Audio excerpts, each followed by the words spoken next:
Why are people falling in love with you?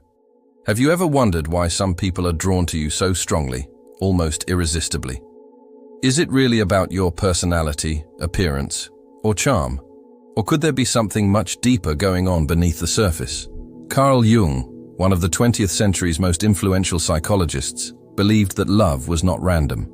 People fall in love with you for only two reasons, both of which are deeply rooted in the human psyche.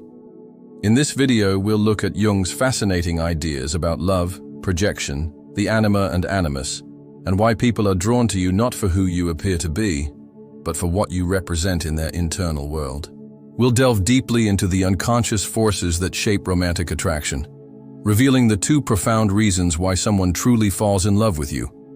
Reasons that go far beyond surface-level characteristics and instead reflect the hidden architecture of the human psyche. Before we begin, please subscribe to the Mental Dose channel and join our Telegram community, where you will receive early access to new videos and insights into personal and spiritual growth. Now let us get started. We often think of love as a magical accident, a spark that ignites unexpectedly. However, Carl Jung believes that even the most unexpected attraction follows a deeper order, an inner logic created by the unconscious, rather than chance. What appears to be a spontaneous connection is rarely actually spontaneous. It is the visible manifestation of invisible forces formed over years of inner development, unprocessed emotion, and unmet needs. Behind every instant bond is a structure, a silent architecture of the psyche that directs us to certain people but not others. And this is where Jung introduces the concept of projection. Each of us carries hidden images within, fragments of who we are, who we were, or who we aspire to be. These images are frequently suppressed, denied, or forgotten in the depths of our unconscious. They do not disappear, however. Instead, they wait and communicate with us through others. When we meet someone who shares these inner fragments, we are drawn to them in a mysterious, almost magical way. But we're not seeing them. Rather, a part of ourselves is reflected in their presence. Consider a person who has spent their entire life being cautious, reserved, and perhaps even afraid of emotional vulnerability. They may be captivated when they meet someone who is bold, expressive, and unapologetic about their freedom. That feeling is more than admiration. It is resonance. That other person represents something dormant within, a potential that has been buried by years of suppression. The attraction is real, but the true force driving it is the unconscious, which is responding to what it requires in order to evolve. The same holds true in reverse.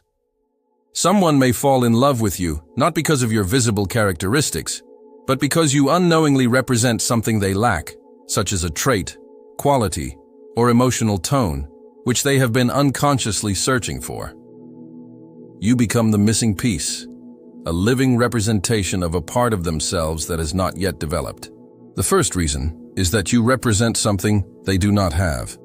It is not simply that opposites attract, rather, opposites reveal what is missing. A rational person may be drawn to someone who is highly emotional. An introvert might fall in love with an extrovert. A structured soul may be fascinated by someone chaotic. But this admiration can quickly turn into dependence. If the person does not realize that what they admire about you is something they can cultivate in themselves, they may cling to you out of unconscious need rather than genuine love. And if that need changes, or if your humanity challenges their idealized image, the attraction may fade. This is the danger of projection. It creates an illusion of connection that is frequently unable to withstand the harsh realities of life. When the illusion breaks, the love that was built on it begins to crumble. Jung did not stop with projection. He went even further with his concept of the anima and animus, archetypal images of the opposing gender that exist deep within the psyches. According to Jung, every man carries an unconscious image of the feminine, his anima, and every woman carries an unconscious image of masculinity, her animus. These are not arbitrary preferences or cultural roles. They are inner figures shaped by our earliest relationships, particularly those with parental figures, as well as the collective symbols of femininity and masculinity passed down through culture, myth, and the human psyche. Over time, These archetypes develop into emotionally charged blueprints. We carry them unknowingly until we meet someone who appears to be a perfect match. When this happens, the attraction can become overwhelming. Even if we've only recently met, we often have a strong sense of familiarity with this person. It can feel like destiny, soul recognition, or the reawakening of an ancient memory. But Jung would warn us that this is not fate. It is not indicative of cosmic soulmates. The psyche perceives its own internal design reflected in another human being. Reason 2. You awaken a powerful unconscious image they've been carrying around. You resemble the unconscious image they've held for years, perhaps not in appearance or behavior, but in essence. You activate an internal pattern that causes intense emotion. That's why the connection feels so immediate and irrational. This is not about you. It is all about the symbol you have become in their inner world. But herein lies the problem. When someone falls in love with an inner image of you, they aren't seeing the real you. They're seeing a fantasy, a sacred concept, or a psychological construct. You become the screen for a projection created long before you arrived.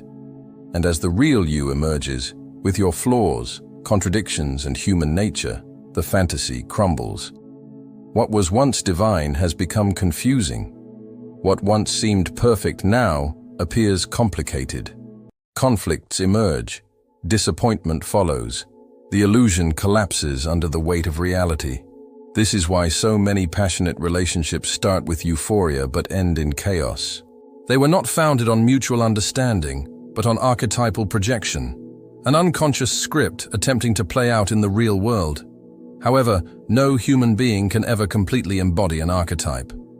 Before we continue, I truly hope you find this video informative. If so, remember to share it with anyone who could benefit from these ideas. If you'd like to support the Mental Dose channel and the work we do, please leave a donation by clicking the thanks button just below this video. Your support means everything to us. Let us now continue. Despite the pain and confusion that projection often causes, Jung did not regard it as failure. On the contrary, he thought it was an important part of our development. Love is not merely an emotional experience. It is a tool for transformation. Every person we fall for serves as a reflection of ourselves. And what we see in others is what we must see in ourselves. Some people represent our hidden potential. Others reveal our deepest fears. Some stimulate our creativity. Others share our insecurity. However, all of them serve the same psychological purpose: to accelerate the process of individuation or the journey of becoming whole. When someone falls in love with you, they may believe they are seeing something extraordinary in you. Yes, they are. But the magic is in what you awaken within them. You are not simply a person. You're a symbol, a tipping point, a psychological invitation. The same holds true in reverse. People you fall in love with, particularly those who shake you, change you, and break your heart, are not chosen at random. They carry meaning, catalysts for your internal evolution. Some people come to awaken what is dormant within you. Some people come to teach you things you've refused to learn. Others simply show you your own reflection, distorted or clear, depending on how prepared you are to look. Not every relationship is meant to last. Some are intended to be disruptive. Some are designed to disrupt patterns. Jung referred to these encounters as synchronistic, meaning that they are not logically connected but are deeply meaningful. When someone appears in your life at a specific time and evokes strong emotions, it may not be a coincidence. Your unconscious and theirs were prepared, and the meeting itself indicated that change had already begun. These are not errors, including the painful ones, even the ones that leave marks, particularly those. So, why are people falling in love with you? Because you either remind them of something they desperately need, or activate something they have forgotten. In both cases, the love isn't really for you. It is about the self, attempting to evolve. And the same holds true for you. You fall in love with those who reflect your missing pieces, who resemble your inner images. and who, knowingly or unknowingly, hold the key to your next chapter of development. However, if you don't recognize these patterns, you risk remaining trapped, attracted to the same people, repeating the same relationships, and pursuing the same illusions. You may believe you are unlucky in love, when in reality your unconscious is simply attempting to teach you something you are not yet ready to learn. Jung would say that the answer is awareness. Once you understand your projections, inner figures, and patterns, you will no longer look for someone to complete you. You begin to become whole within yourself, and from there, love transforms. It is no longer based on fantasies or fears. It becomes real, grounded, and free. Because in the end, true love is not about finding the ideal partner. It's about bringing to light the hidden aspects of yourself. You do not simply fall in love with others. You fall in love with the version of yourself that they help you discover. Understanding love through Jung's perspective reveals that it is never solely about the other person. It's always a journey back to oneself. So, the next time someone falls in love with you or you feel a strong attraction to another, consider what part of your soul is awakening right now. If this video inspired you to think about your own experiences with love and connection, please share your thoughts in the comments section. I'd love to hear them. Don't forget to subscribe to Mental Dose for more insightful, thought-provoking content on psychology, relationships, and the inner world. Bye.